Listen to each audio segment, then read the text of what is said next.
This is just a legal disclaimer being made to clear up any confusion on the events that happened during my tenancy with Noah Aarons during the year of 2024. It is going to be going over a lot of dates and specific times. Feel free to disregard if it's not relevant. This post is just being made in the event it is needed in the future.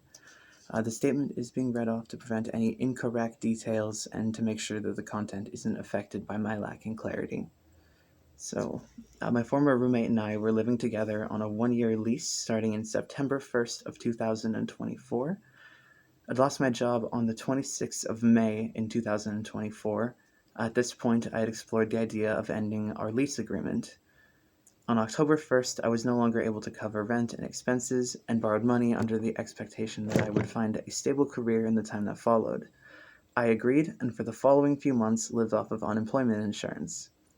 We had many conversations about the subject, and he had offered to help write a resume and go out job hunting, and I said I would pay him back once I had a job. During that time, I was not actively searching for a job to the best of my ability, and at this point, my mental health had been rapidly declining. All of this put a lot of stress on the friendship, both mentally and financially.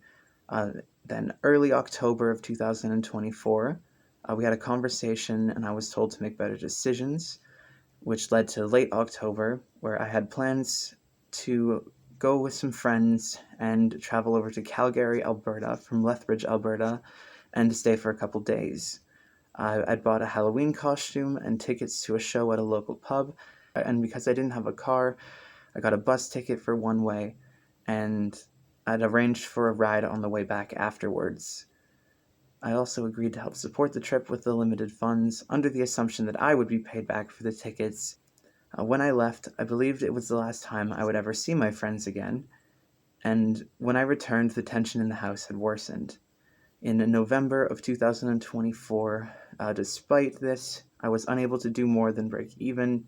Rent was $625 per month, and at this time, I owed roughly $1,300. There was a night where I was told that I was irresponsible. After that, I left the house in the evening after it had gotten dark. I wandered for several hours before texting a few friends and saying something to the effect of goodbye and thank you.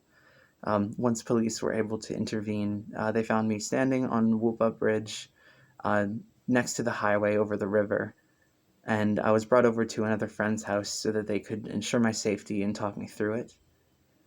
That next day, when I came back to the house, I was asked what happened, and I explained that I was struggling with issues.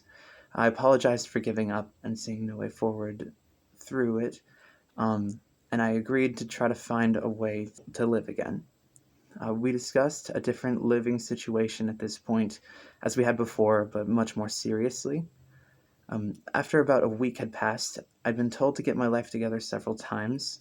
He felt he needed collateral to make sure that I repaid him, so he took my personal computer and accessed my accounts so that he could see the parts list and know the value. He then accessed my emails and found several receipts from deliveries or food orders, or other various things, during that last few months. After this, there was another massive fight. We had an argument. I had led him to believe that all the orders I made were completely paid for by a friend that I had ordered with on a few occasions. The arguing did not stop, and by December 5th, 2024, I had contacted the landlord and ended my tenancy agreement. I contacted my family, repaid all outstanding debts, and never stayed in the house the rest of December, which was the last month that I had fully paid for. After time passed, I was told he was contacted by a mutual friend who told him I had claimed there was a physical altercation between us. This is false, and any claim that either of us got physical in any way, be it any form of hitting, kicking, grabbing, or restraining the other, is not true, and there is evidence to support the fact that this is not the case.